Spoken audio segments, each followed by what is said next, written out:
السلام علیکم ورحمۃ اللہ وبرکاتہ۔ لاکھوں کروڑوں درود و سلام حضرت محمد صلی اللہ علیہ وآلہ وسلم پر۔ نبی کریم صلی اللہ علیہ وآلہ وسلم چند سال اپنے دوسرے چچا زبیر بن عبد المطلب کے ساتھ بھی رہے تھے۔ اس زمانے میں ایک مرتبہ حضور صلی اللہ علیہ وآلہ وسلم اپنے ان چچا کے ساتھ ایک قافلے میں یمن تشریف لے گئے۔ راستے میں ایک وادی سے گزر ہوا۔ اس وادی میں ایک سرکش اونٹ رہتا تھا۔ گزرنے والوں کا راستہ روک لیتا تھا، مگر جو ہی اس نے نبی کریم صلی اللہ علیہ وآلہ وسلم کو دیکھا تو فوراً بیٹھ گیا اور زمین سے اپنی چھاتی رگڑنے لگا۔ آپ اپنے اونٹ سے اتر کر اس پر سوار ہو گئے۔ اب وہ اونٹ آپ کو لے کر چلا اور وادی کے پار تک لے گیا۔ اس کے بعد آپ نے اس اونٹ کو چھوڑ دیا۔ جب یہ قافلہ سفر سے واپس لوٹا تو ایک ایسی وادی سے اس کا گزر ہوا جو طوفانی پانی سے بھری ہوئی تھی۔ پانی موجیں مار رہا تھا۔ یہ دیکھ کر آپ نے قافلے والوں سے فرمایا، میرے پیچھے پیچھے آؤ۔ پھر آپ اطمینان سے وادی میں داخل ہو گئے۔ باقی لوگ بھی آپ کے پیچھے تھے۔ اللہ تعالیٰ نے اپنی قدرت سے پانی خشک کر دیا اور آپ پورے قافلے کو لیے پار ہو گئے۔ قافلہ مکہ پہنچا تو لوگوں نے یہ حیرتناک واقعات بیان کیے۔ لوگ سن کر بول اٹھے، اس لڑکے کی تو کچھ شان ہی نرالی ہے۔ ابن ہشام لکھتے ہیں، بنو لہب کا ایک شخص بہت بڑا قیافہ شناس تھا، یعنی لوگوں کی شکل و صورت دیکھ کر ان کے حالات اور مستقبل کے بارے میں اندازہ لگا لیا کرتا تھا۔ مکہ آتا تو لوگ اپنے بچوں کو اس کے پاس لاتے، وہ انہیں دیکھ دیکھ کر ان کے بارے میں بتاتا تھا۔ ایک بار یہ آیا تو ابو طالب آپ کو اس کے پاس لے گئے، اور اس وقت آپ ابھی نوعمر لڑکے ہی تھے۔ قیافہ شناس نے آپ کو ایک نظر دیکھا، پھر دوسرے بچوں کو دیکھنے لگا۔ فارغ ہونے کے بعد اس نے کہا، اس لڑکے کو میرے پاس لاؤ۔ ابو طالب نے یہ بات محسوس کر لی تھی کہ قیافہ شناس نے ان کے بھتیجے کو عجیب نظروں سے دیکھا ہے، لہٰذا وہ آپ صلی اللہ علیہ وآلہ وسلم کو لے کر وہاں سے نکل آئے تھے۔ جب قیافہ شناس کو معلوم ہوا کہ آپ وہاں موجود نہیں ہیں تو وہ چیخنے لگا، تمہارا برا ہو، اس لڑکے کو میرے پاس لاؤ جسے میں نے ابھی دیکھا ہے، اللہ کی قسم وہ بڑی شان والا ہے۔ ابو طالب نے نکلتے ہوئے اس کے یہ الفاظ سن لیے تھے۔ ابو طالب نے تجارت کی غرض سے شام جانے کا ارادہ کیا۔ نبی کریم صلی اللہ علیہ وآلہ وسلم نے بھی ساتھ جانے کا شوق ظاہر فرمایا۔ بعض روایات میں آیا ہے کہ آپ نے جانے کے لیے خاص طور پر فرمائش کی۔ ابو طالب نے آپ کا شوق دیکھ کر کہا، اللہ کی قسم میں اسے ساتھ ضرور لے جاؤں گا، نہ یہ کبھی مجھ سے جدا ہو سکتا ہے، نہ میں اسے کبھی اپنے سے جدا کر سکتا ہوں۔ ایک روایت میں یوں آیا ہے، آپ نے ابو طالب کی اونٹنی کے لگام پکڑ لی اور فرمایا، چاچا جان آپ مجھے کس کے پاس چھوڑے جا رہے ہیں؟ میری نہ ماں ہے نہ باپ۔ اس وقت آپ کی عمر مبارک 9 سال تھی۔ آخر ابو طالب آپ کو ساتھ لے کر روانہ ہوئے، آپ کو اپنی اونٹنی پر بٹھایا۔ راستے میں عیسائیوں کی ایک عبادت گاہ کے پاس ٹھہرے۔ خانقاہ کے راہب نے نبی کریم صلی اللہ علیہ وآلہ وسلم کو دیکھا تو چونک اٹھا۔ اس نے ابو طالب سے پوچھا، یہ لڑکا تمہارا ہے؟ انہوں نے جواب دیا، یہ میرا بیٹا ہے۔ یہ سن کر راہب نے کہا، یہ تمہارا بیٹا نہیں ہو سکتا۔ یہ سن کر ابو طالب بہت حیران ہوئے اور بولے، کیا مطلب؟ یہ کیوں میرا بیٹا نہیں ہو سکتا؟ اس نے کہا، یہ ممکن ہی نہیں کہ اس لڑکے کا باپ زندہ ہو، یہ نبی ہے۔ مطلب یہ تھا کہ ان میں جو نشانیاں ہیں وہ دنیا کے آخری نبی کی ہیں، اور ان کی ایک علامت یہ ہے کہ وہ یتیم ہوں گے۔ ان کے باپ کا انتقال اسی زمانے میں ہو جائے گا جب وہ ابھی پیدا ہونے والے ہوں گے۔ اس لڑکے میں آنے والی نبی کی تمام علامات موجود ہیں۔ ان کی ایک نشانی یہ ہے کہ بچپن میں ان کی والدہ کا بھی انتقال ہو جائے گا۔ اب ابو طالب نے اس راہب سے پوچھا، نبی کیا ہوتا ہے؟ راہب نے کہا، نبی وہ ہوتا ہے جس کے پاس آسمان سے خبریں آتی ہیں اور پھر وہ زمین والوں کو ان کی اطلاع دیتا ہے۔ تم یہودیوں سے اس لڑکے کی حفاظت کرنا۔ اس کے بعد ابو طالب وہاں سے آگے روانہ ہو گئے۔ راستے میں ایک اور راہب کے پاس ٹھہرے۔ یہ بھی ایک خانقاہ کا عابد تھا۔ اس کی نظر بھی نبی کریم صلی اللہ علیہ وآلہ وسلم پر پڑی تو یہی پوچھا، یہ لڑکا تمہارا کیا لگتا ہے؟ ابو طالب نے اس سے بھی یہی کہا، یہ میرا بیٹا ہے۔ راہب یہ سن کر بولا، یہ تمہارا بیٹا نہیں ہو سکتا، اس کا باپ زندہ ہو ہی نہیں سکتا۔ ابو طالب نے پوچھا، وہ کیوں؟ راہب نے جواب میں کہا، اس لیے کہ اس کا چہرہ نبی کا چہرہ ہے، اس کی آنکھیں ایک نبی کی آنکھیں ہیں، یعنی اس نبی جیسی جو آخری امت کے لیے بھیجا جانے والا ہے۔ ان کی علامات پرانی آسمانی کتابوں میں موجود ہیں۔ اس کے بعد یہ قافلہ روانہ ہو کر بصرہ پہنچا۔ یہاں بحیرہ نامی ایک راہب اپنی خانقاہ میں رہتا تھا۔ اس کا اصل نام جرجیس تھا، بحیرہ اس کا لقب تھا۔ وہ زبردست عالم تھا۔ حضرت عیسیٰ علیہ السلام کے زمانے سے اس خانقاہ کا راہب نسل در نسل یہ عالم فاضل خاندان ہی چلا آ رہا تھا۔ اس طرح اس زمانے میں ان کا سب سے بڑا عالم بحیرہ ہی تھا۔ قریش کے لوگ اکثر بحیرہ کے پاس سے گزرا کرتے تھے، مگر اس نے کبھی ان سے کوئی بات نہیں کی تھی۔ مگر اس بار اس نے قافلے میں آپ کو دیکھ لیا تو پورے قافلے کے لیے کھانا تیار کروایا۔ بحیرہ نے یہ منظر بھی دیکھا کہ نبی کریم صلی اللہ علیہ وآلہ وسلم پر ایک بدلی سایہ کیے ہوئی تھی۔ جب یہ قافلہ ایک درخت کے نیچے آ کر ٹھہرا تو اس نے بدلی کی طرف دیکھا۔ وہ اب اس درخت پر سایہ ڈال رہی تھی اور اس درخت کی شاخیں اس طرف جھک گئی تھیں جدھر نبی کریم صلی اللہ علیہ وآلہ وسلم موجود تھے۔ اس نے دیکھا بہت سی شاخوں نے آپ کے اوپر جمکٹا سا کر لیا تھا۔ اصل میں ہوا یہ تھا، جب نبی کریم صلی اللہ علیہ وآلہ وسلم اس درخت کے پاس پہنچے تو قافلے کے لوگ پہلے ہی سایہ دار جگہ پر قبضہ کر چکے تھے۔ اب آپ کے لیے کوئی سایہ دار جگہ نہیں بچی تھی۔ چنانچہ آپ جب دھوپ میں بیٹھے تو شاخوں نے اپنا رخ تبدیل کر لیا اور آپ کے اوپر جمع ہو گئیں۔ اس طرح آپ مکمل طور پر سائے میں ہو گئے۔ بحیرہ نے یہ منظر صاف دیکھا تھا۔ آپ کی یہ نشانی دیکھ کر اس نے قافلے والوں کو پیغام بھجوایا، اے قریشیوں، میں نے آپ لوگوں کے لیے کھانا تیار کروایا ہے۔ میری خواہش ہے کہ آپ تمام لوگ کھانا کھانے آئیں، یعنی بچے، بوڑھے اور غلام سب آئیں۔ بحیرہ کا یہ پیغام سن کر قافلے میں سے ایک نے کہا، اے بحیرہ، آج تو آپ نیا کام کر رہے ہیں، ہم تو اکثر اس راستے سے گزرتے ہیں، آپ نے کبھی دعوت کا انتظام نہیں کیا، پھر آج کیا بات ہے؟ بحیرہ نے انہیں صرف اتنا جواب دیا، تم نے ٹھیک کہا، لیکن بس آپ لوگ مہمان ہیں اور مہمان کا اکرام کرنا بہت اچھی بات ہے۔ اس طرح تمام لوگ بحیرہ کے پاس پہنچ گئے، لیکن اللہ کے رسول صلی اللہ علیہ وآلہ وسلم ان کے ساتھ نہیں تھے۔ انہیں پڑاؤ ہی میں چھوڑ دیا گیا تھا۔ آپ کو قافلے کے ساتھ اس لیے نہیں لے جایا گیا تھا کہ آپ کم عمر تھے۔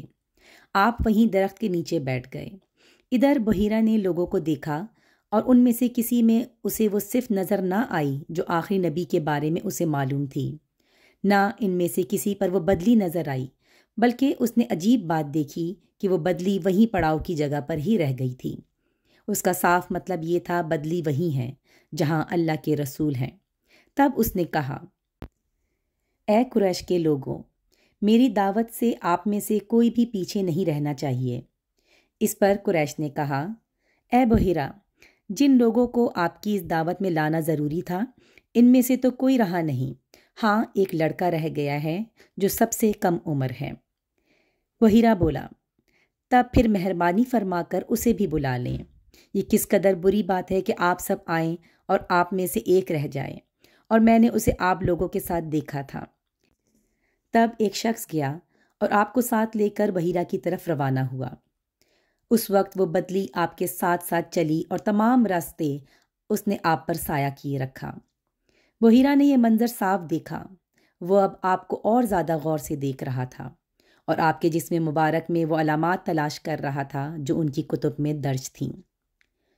جب لوگ کھانا کھا چکے اور ادھر ادھر ہو گئے تب بحیرہ آپ کے پاس آیا اور بولا، میں لات اور عزیٰ کے نام پر آپ سے چند باتیں پوچھنا چاہتا ہوں، جو میں پوچھوں آپ مجھے بتائیں۔ اس کی یہ بات سن کر آپ نے فرمایا، لات اور عزیٰ کے نام پر مجھ سے کچھ نہ پوچھو، اللہ کی قسم مجھے سب سے زیادہ نفرت انہی سے ہے۔ اب بحیرہ بولا، اچھا تو پھر اللہ کے نام پر بتائیں جو میں پوچھنا چاہتا ہوں۔ تو آپ نے فرمایا، پوچھو کیا پوچھنا ہے۔ اس نے بہت سے سوالات کیے۔ آپ کی عادات کے بارے میں پوچھا۔ اس کے بعد اس نے آپ کی کمر پر سے کپڑا ہٹا کر مہر نبوت کو دیکھا۔ وہ بالکل ویسی ہی تھی جیسا کہ اس نے اپنی کتابوں میں پڑھا تھا۔ اس نے فوراً مہر نبوت کی جگہ بوسہ دیا۔ قریش کے لوگ یہ سب دیکھ رہے تھے اور حیران ہو رہے تھے۔ آخر لوگ کہے بغیر نہ رہ سکے، یہ راہب محمد صلی اللہ علیہ وآلہ وسلم میں بہت دلچسپی لے رہا ہے، شاید ان کے نزدیک ان کا مرتبہ بہت بلند ہے۔ ادھر نبی کریم صلی اللہ علیہ وآلہ وسلم سے بات چیت کرنے کے بعد بحیرہ ابو طالب کی طرف آیا اور بولا، یہ لڑکا تمہارا کیا لگتا ہے؟ ابو طالب نے کہا، یہ میرا بیٹا ہے۔ اس پر بحیرہ نے کہا، نہیں، یہ تمہارا بیٹا نہیں ہو سکتا، یہ نہیں ہو سکتا کہ اس کا باپ زندہ ہو۔ ابو طالب کو یہ سن کر حیرت ہوئی۔ پھر انہوں نے کہا، دراصل یہ میرے بھائی کا بیٹا ہے۔ ان کا باپ کہاں ہے؟ وہ فوت ہو چکا ہے، اس کا انتقال اس وقت ہو گیا تھا جب یہ ابھی پیدا بھی نہیں ہوئے تھے۔ یہ سن کر بحیرہ بول اٹھا، ہاں یہ بات صحیح ہے، اور ان کی والدہ کا کیا ہوا؟ ان کا بھی ابھی تھوڑے عرصے ہی پہلے انتقال ہوا ہے۔ یہ سنتے ہی بحیرہ نے کہا، بالکل ٹھیک، اب تم یوں کرو کہ اپنے بھتیجے کو واپس وطن لے جاؤ، یہودیوں سے ان کی پوری طرح حفاظت کرو۔ اگر انہوں نے انہیں دیکھ لیا اور ان میں وہ نشانیاں دیکھ لیں جو میں نے دیکھی ہیں تو وہ انہیں مار ڈالیں گے۔ تمہارا یہ بھتیجا نبی ہے، اس کی بہت شان ہے۔ ان کی شان کے بارے میں ہم اپنی کتابوں میں بھی لکھا پاتے ہیں، اور ہم نے اپنے باپ داداؤں سے بھی بہت کچھ سن رکھا ہے۔ میں نے یہ نصیحت کر کے اپنا فرض پورا کر دیا ہے، اور انہیں واپس لے جانا تمہاری ذمہ داری ہے۔ ابو طالب بحیرہ کی باتیں سن کر خوفزدہ ہو گئے، آپ کو لے کر مکہ واپس آ گئے۔ اس واقعے کے وقت آپ کی عمر 9 سال تھی۔ خانہ کعبہ میں تانبے کے 2 بت تھے، ان کے نام آصاف اور نائلہ تھے۔ طواف کرتے وقت مشرک برکت حاصل کرنے کے لیے ان کو چھوا کرتے تھے۔ حضرت زید بن حارثہ رضی اللہ عنہ فرماتے ہیں، ایک مرتبہ آپ صلی اللہ علیہ وآلہ وسلم بیت اللہ کا طواف کر رہے تھے، میں بھی آپ کے ساتھ تھا۔ جب میں طواف کے دوران ان بتوں کے پاس سے گزرا تو میں نے بھی ان کو چھوا۔ نبی پاک صلی اللہ علیہ وآلہ وسلم نے فوراً فرمایا، ان کو مت ہاتھ لگاؤ۔ اس کے بعد ہم طواف کرتے رہے۔ میں نے سوچا ایک بار پھر بتوں کو چھونے کی کوشش کروں گا تاکہ پتہ تو چلے ان کو چھونے سے کیا ہوتا ہے اور آپ نے کس لیے مجھے روکا ہے۔ چنانچہ میں نے ان کو پھر چھو لیا۔ تب آپ نے سخت لہجے میں فرمایا، کیا میں نے تمہیں ان کو چھونے سے منع نہیں کیا تھا؟ اور میں قسم کھا کر کہتا ہوں، نبی پاک صلی اللہ علیہ وآلہ وسلم نے کبھی بھی کسی بت کو نہیں چھوا تھا، یہاں تک کہ اللہ نے آپ کو نبوت عطا فرما دی اور آپ پر وحی نازل ہونے لگی۔ اسی طرح اللہ تعالیٰ حرام چیزوں سے بھی آپ کی حفاظت فرماتے تھے۔ مشرک بتوں کے نام پر جانور قربان کرتے تھے، پھر یہ گوشت تقسیم کر دیا جاتا تھا یا پکا کر کھلا دیا جاتا تھا، لیکن آپ نے کبھی بھی ایسا گوشت نہ کھایا۔ خود آپ نے ایک بار ارشاد فرمایا، میں نے کبھی کوئی ایسی چیز نہیں چکھی جو بتوں کے نام پر ذبح کی گئی ہو، یہاں تک کہ اللہ تعالیٰ نے مجھے نبوت عطا کر دی۔ بچپن میں آپ نے بکریاں بھی چرائیں۔ آپ مکہ کے لوگوں کی بکریاں چرایا کرتے تھے۔ معاوضے کے طور پر آپ کو ایک سکہ دیا جاتا تھا۔ آپ فرماتے ہیں، اللہ تعالیٰ نے جتنے نبی بھیجے ان سب نے بکریاں چرانے کا کام کیا۔ مکہ والوں کی بکریوں کے ساتھ آپ اپنے گھر والوں اور رشتہ داروں کی بکریاں بھی چرایا کرتے تھے۔ پیغمبروں نے بکریاں کیوں چرائیں؟ اس کی وضاحت یوں بیان کی جاتی ہے، اس کام میں اللہ تعالیٰ کی زبردست حکمت ہے۔ بکری کمزور جانور ہے، لہٰذا جو شخص بکریاں چراتا ہے اس میں قدرتی طور پر نرمی، محبت اور انکساری کا جذبہ پیدا ہو جاتا ہے۔ ہر کام اور پیشے کی کچھ خصوصیات ہوتی ہیں، مثلاً قصاب کے دل میں سختی ہوتی ہے، لوہار جفاکش ہوتا ہے، مالی نازک طبع ہوتا ہے۔ اب جو شخص بکریاں چراتا ہے جب وہ مخلوق کی تربیت کا کام شروع کرے گا تو اس کی تربیت میں سے گرمی اور سختی نکل چکی ہوتی ہے۔ مخلوق کی تربیت کے لیے وہ بہت نرم مزاج ہو چکا ہوتا ہے، اور تبلیغ کے کام میں نرم مزاجی کی بہت ضرورت ہوتی ہے۔ عربوں میں ایک شخص بدر بن معاشر غفاری تھا۔ یہ عکاس کے میلے میں بیٹھا کرتا تھا۔ لوگوں کے سامنے اپنے بہادری کے قصے سنایا کرتا تھا، اپنی بڑائیاں بیان کیا کرتا تھا۔ ایک دن اس نے پیر پھیلا کر اور گردن اکڑا کر کہا، میں عربوں میں سب سے زیادہ عزت دار ہوں، اور اگر کوئی خیال کرتا ہے کہ وہ زیادہ عزت والا ہے تو تلوار کے زور پر یہ بات ثابت کر کے دکھائے۔ اس کے یہ بڑے بول سن کر ایک شخص کو غصہ آ گیا۔ وہ اچانک سے اس پر جھپٹا اور اس کے گھٹنے پر تلوار دے ماری۔ اس کا گھٹنا کٹ گیا۔ یہ بھی کہا جاتا ہے کہ گھٹنا صرف زخمی ہوا تھا۔ اس پر دونوں کے قبیلے آپس میں لڑ پڑے۔ ان میں جنگ شروع ہو گئی۔ اس لڑائی کو فجار کی پہلی لڑائی کہا جاتا ہے۔ اس وقت آپ صلی اللہ علیہ وآلہ وسلم کی عمر 10 سال تھی۔ فجار کی ایک اور لڑائی بنو عامر کی ایک عورت کی وجہ سے ہوئی۔ اس میں بنو عامر بنو کنانہ سے لڑے، کیونکہ کنانہ کے ایک نوجوان نے اس قبیلے کی کسی عورت کو چھیڑا تھا۔ فجار کی تیسری لڑائی بھی بنو عامر اور بنو کنانہ کے درمیان ہوئی۔ یہ لڑائی قرض کی ادائیگی کے سلسلے میں ہوئی تھی۔ فجار کی ان تینوں لڑائیوں میں نبی کریم صلی اللہ علیہ وآلہ وسلم نے کوئی حصہ نہیں لیا۔ البتہ فجار کی چوتھی لڑائی میں آپ نے شرکت فرمائی۔ عربوں کے ہاں 4 مہینے ایسے تھے کہ ان میں کسی کا خون بہانا جائز نہیں تھا۔ یہ مہینے ذوالقعدہ، ذوالحج، محرم اور رجب تھے۔ یہ لڑائیاں چونکہ حرمت کے ان مہینوں میں ہوئیں، اس لیے ان کا نام فجار کی لڑائیاں رکھا گیا۔ فجار کا معنی ہے گناہ، یعنی یہ لڑائیاں ان کا گناہ تھا۔ چوتھی لڑائی جس میں نبی کریم صلی اللہ علیہ وآلہ وسلم نے بھی حصہ لیا، اس کا نام فجار براد ہے۔ یہ لڑائی اس طرح شروع ہوئی۔ قبیلہ بنو کنانہ کے براد نامی ایک شخص نے ایک آدمی اروا کو قتل کر دیا۔ اروا کا تعلق قبیلہ حوازن سے تھا۔ یہ واقعہ حرمت والے مہینے میں پیش آیا۔ براز اور اروا کے خاندان کے لوگ یعنی بنو کنانہ اور حوازن اس وقت عکاس کے میلے میں تھے۔ وہیں کسی نے بنو کنانہ کو یہ خبر پہنچا دی کہ براز نے اروا کو قتل کر دیا ہے۔ یہ خبر سن کر بنو کنانہ کے لوگ پریشان ہوئے کہ کہیں میلے ہی میں حوازن کے لوگ ان پر حملہ نہ کر دیں، اس طرح بات بہت بڑھ جائے گی۔ چنانچہ وہ لوگ مکہ کی طرف بھاگ نکلے۔ حوازن کو اس وقت تک خبر نہیں ہوئی تھی۔ انہیں کچھ دن یا کچھ وقت گزرنے پر خبر ہوئی۔ یہ بنو کنانہ پر چڑھ دوڑے، لیکن بنو کنانہ حرم میں پناہ لے چکے تھے۔ عربوں میں حرم کے اندر خون بہانا حرام تھا، اس لیے حوازن رک گئے۔ اس دن لڑائی نہ ہو سکی، لیکن دوسرے دن بنو کنانہ کے لوگ خود ہی مقابلے کے لیے باہر نکل آئے۔ ان کی مدد کرنے کے لیے قبیلہ قریش بھی میدان میں نکل آیا۔ اس طرح فجار کی یہ جنگ شروع ہوئی۔ یہ جنگ 4 یا 6 دن تک جاری رہی۔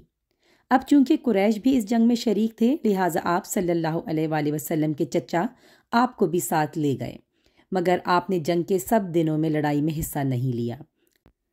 البتہ جس دن آپ میدان جنگ میں پہنچ جاتے تو بنی کنانہ کو فتح ہونے لگتی، اور جب آپ وہاں نہ پہنچتے تو انہیں شکست ہونے لگتی۔ آپ نے اس جنگ میں صرف اتنا حصہ لیا کہ اپنے چچاؤں کو تیر پکڑاتے رہے اور بس۔ 6 دن کی جنگ کے بعد بھی کوئی فیصلہ نہ ہو سکا۔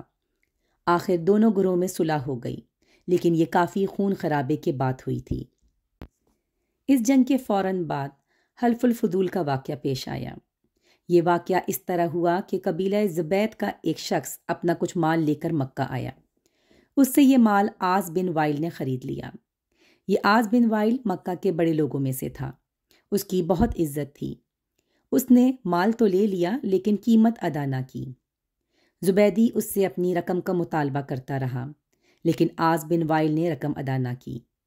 اب یہ زبیدی شخص اپنی فریاد لے کر مختلف قبیلوں کے پاس گیا۔ ان سب کو بتایا کہ عاص بن وائل نے اس پر ظلم کیا، لہٰذا اس کی رقم دلوائی جائے۔ اب چونکہ عاص مکہ کے بڑے لوگوں میں سے تھا، اس لیے ان سب لوگوں نے عاص کے خلاف اس کی مدد کرنے سے انکار کر دیا، الٹا اسے ڈانٹ ڈپٹ کر واپس بھیج دیا۔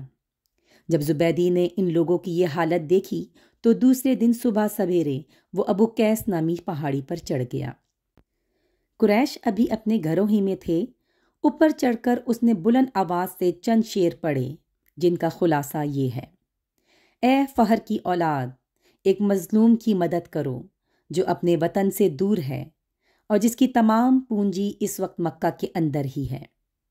اس زبیدی شخص کی یہ فریاد آپ صلی اللہ علیہ وآلہ وسلم کے چچا زبیر بن عبد المطلب نے سن لی۔ ان پر بہت اثر ہوا۔ انہوں نے عبداللہ بن جدعان کو ساتھ لیا اور اس آدمی کی مدد کے لیے اٹھ کھڑے ہوئے۔